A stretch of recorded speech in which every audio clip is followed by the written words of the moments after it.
একটা লোকও তো নাই আগে তো আমরা তো কতবার উঠছিলাম দেন উপরে মন নিষেধ করে রাখছি হ্যাঁ নাইলে এক দুইজন দেখা গেল নইলে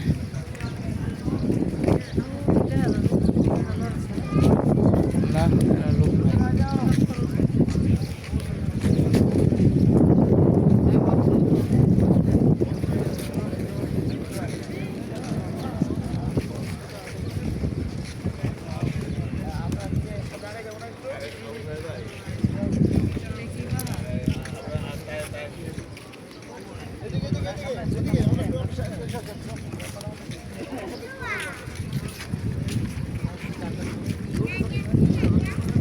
হাইরুল ভাই এবার বুদ্ধি ওটা নিষেধ এটাত না এটা মনে ওটা নিষেধ করে রাখছে এবার হ্যাঁ না গতবার তো আমরা উঠছিলাম এসে রে হ্যাঁ না এটা রহমত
আমরা এখানে আসছি হ্যাঁ আরাফাতের মধ্যে এটা হচ্ছে হাসুর মধ্যে হবে আসেন রহমত স্যার জাবালে হ্যাঁ শ্যামল ভাই জাবালে এখানে আসেন মানে রহমতের পাহাড় আর নবীজি বলতে আছে নবীজি হচ্ছে রহমত নবীজি কি নবীজি খালি পাহাড়ের রহমত না ওমা আরসালনা কাইল্লা রাহমাতুল আলামিন 18000 মখলুকাতের রহমত নবীজি এখানে দাঁড়ায় বলতে ওই যে দেখছেন মেম্বারটা এখন আদম আলাইহিস সালাম হ্যাঁ আদম আলাইহিস সালাম হাওয়া আলাইহিস সালাম হারাই ফেলছে একজন একজনের 360 বছর কয় বছর 360 বছর একজন একজনকে দেখা হয় হঠাৎ 360 বছর পরে আদম আলাইহিস সালাম হাওয়া আলাইহিস সালাম আদম আলাইহিস সালাম দেখছে একটা মহিলাকে দেখা যায় আর হাওয়া আলাইহিস সালাম পুরুষকে দেখা যায় দূর থেকে দেখছে আসলে কাছে এসে আদম আলাইহিস সালাম এটা হযরত আদম সফিউল্লাহ সুবহানাল্লাহ আর হাওয়া আলাইহিস সালাম তাহলে আদম আলাইহিস সালাম 360 বছর পরে একজন আদম করতে দেখলো আজ 360 বছর পরে স্বামী তার স্ত্রীরে খুঁজে পাইছে স্ত্রী স্বামীরে খুঁজে পাইছে পায়ে জড়ায় জড়ে যে কান্নাকাটি শুরু করছে এদিকে ওয়াজ করে বোঝানো সম্ভব কেমন কান্নাকাটি করছে যেটা ভাষায় প্রকাশ করার মতো না এই কান্না ভাগ দিয়ে আদম আলাইহিস সালাম আল্লাহ তুমি আখির জামানা নবীজির ছিল আমার গুনাহগুলো কি করে দাও মাফ করে দাও আল্লাহ আদম 360 বছরের কান্নায় আমি আল্লাহ কি করছি না কোনো গ্রহণ করে নাই গ্রান্টেড হয় না নবীজির নাম লওয়ার কারণে আমি আল্লাহ এখন তোমার গুনাহকে মার্জনা করে দেব সুবহানাল্লাহ আর আদম তুমি যদি এই নবীজির নামটা ওই জান্নাতে রাখতে কইতা জান্নাতে আমি আল্লাহ মাফ করে তোমার জান্নাতে রাখিয়ে দাও সুবহানাল্লাহ আল্লাহু আকবার আল্লাহু আকবার নবীজির খাতিরে তোমার জান্নাতে আমি আল্লাহ মাফ করে দেব এখানে বলছো না 360 বছরের কারণে আল্লাহ কোনো সারা শুদ্ধ দিলেন না নবীজির নাম না সেটাতে আল্লাহ ওনার গুনাহকে মার্জনা করে আদম আলাইহিস সালাম কান্না জোরে আল্লাহ কাজ করো আজকে থেকে ধরে কিয়ামত পর্যন্ত আমার উম্মতের আজকে তারিখ 9 জিলহজ কয় তারিখ 9 জিলহজের দিন আমি যখন এখানে আমার গুনাহটা পরিত্যাগ করলাম মাফ পাইলাম আমার উম্মতের আজকে থেকে আমার ছেলে সন্তানরা যদি 9 জিলহজের দিন এই মাঠে এসে আমার তোমার কাছে গুনাহ মাফ চায় তুমি এদের গুনাহ মাফ করবা কিনা সুবহানাল্লাহ আল্লাহু আকবার আদম তোমার দোয়াকে আমি আল্লাহ কবুল করছি আজকে থেকে কিয়ামত পর্যন্ত তোমার সন্তান সন্ততি যদি আরাফাতের মাঠে এসে আমি আল্লাহর কাছে কান্নাকাটি করে আমি আল্লাহ তোমার দোয়ার বরকতে এদের গুনাহগুলি আমি আল্লাহ মার্জনা করি। আল্লাহু আকবার কোন, আল্লাহু আকবার কোন। ওই তারিখটা হলো 9 জিলহজ, তারিখটা হলো 9 জিলহজ। আমরা যে আজকে আছি কয় তারিখ? জিলহজের 9 তারিখ আছে। না আজ রমজান মাসে 20 রমজান। 20 রমজান। ওই দিন গাড়ি জিজ্ঞেস করে আজ কত জিলহজের 9 যাই আপনি। আমি জিলহজের 9 করতে গেছি। আরে গ্রুপ জিয়ারত করতে আইছিলাম। এরকম এটা জিলহজের 9 তারিখ দিতে। আমি মনে কইরা কইছেন ভালো জিনিসটা আল্লাহ যেন জিলহজের 9 তারিখ আমাদেরকে হাজির করে সকল আল্লাহুম্মা আমিন, আল্লাহুম্মা আমিন।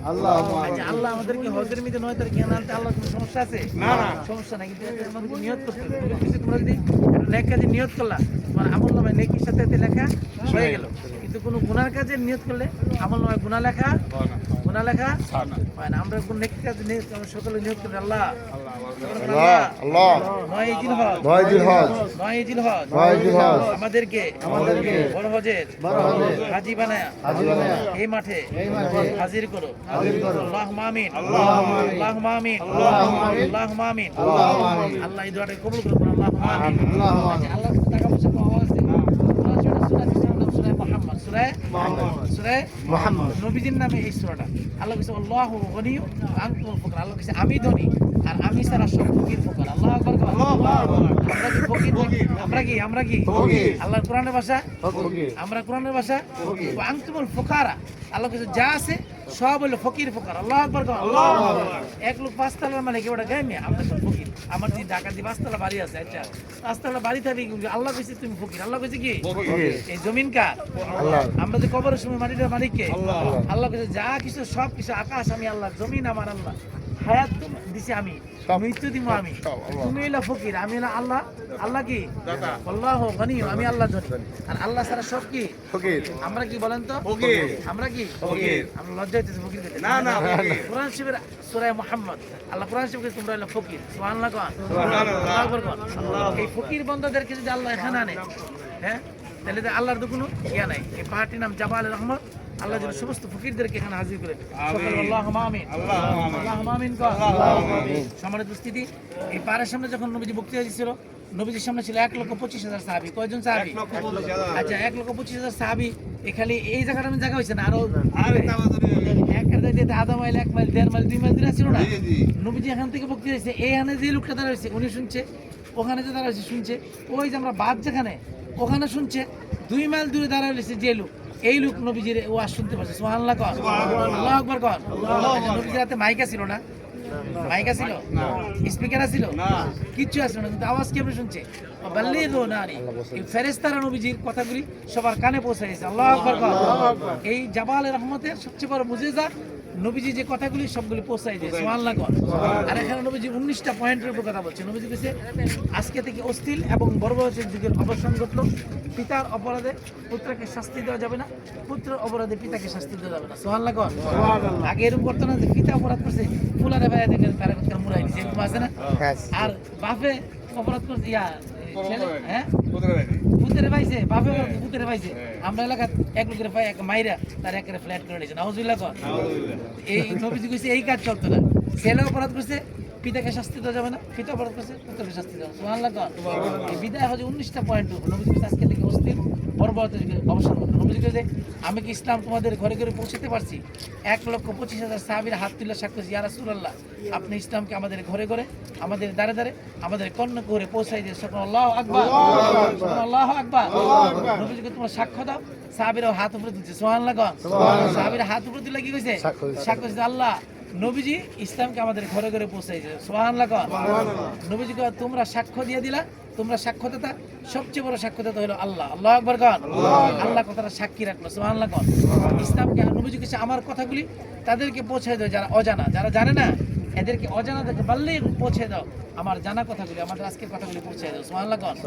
এই বিদায়তের ভাষণের পর অনেক সাহাবী আর বাড়ি করে গেছে না, একবারে এরা পৃথিবীর বিভিন্ন পাহাড়ে চলে গেছে, জঙ্গলে চলে গেছে। এখন ইসলামের দাওয়াত নাই, দাওয়াতের জন্য বিভিন্ন জায়গায় চলে গেছে। সুবহানাল্লাহ কোন। আবু আক্কাস রাদিয়াল্লাহু আনহু সাহাবীদেরকে নিয়ে ওই আফ্রিকার জঙ্গলে গেছে। সুবহানাল্লাহ কোন। আফ্রিকার জঙ্গলে যাওয়ার পরে কাফেররা কি করছে, ওইখানে বনের হিংস্র প্রাণীগুলি, বাঘ ভাল্লুকগুলি ওনাদের পিছিয়ে লেলাই দিছে। আল্লাহু আকবার কোন। উনি সাহাবী তো উনি বনের বাঘ ভাল্লুকদের সামনে একটা ভাষণ দিয়েছে সুবহানাল্লাহ। আচ্ছা ভাষণ দিলে বাঘ ভাল্লুক শুনবে? এই বাঘ ভাল্লুকেরা, আমরা আল্লাহর দ্বীন কায়েমের জন্য নবীজির কথা অনুযায়ী এই জঙ্গলে আছি, যারা আল্লাহর দ্বীনের সম্পর্কে জানে না এদের কাছে আল্লাহ দ্বীনের দাওয়াত পৌঁছাই দিল সুবহানাল্লাহ। এই কথা কইছে বাঘ ভাল্লুকের সামনে গিয়া বিলাইয়ের মতো বক্তৃতা শুনছে সুবহানাল্লাহ।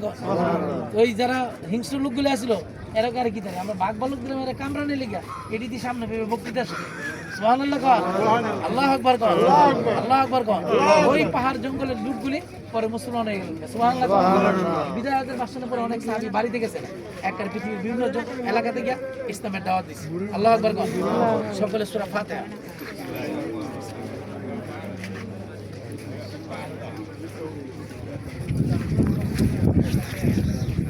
সূরা ইখলাস, কুল ফাল্লাহ।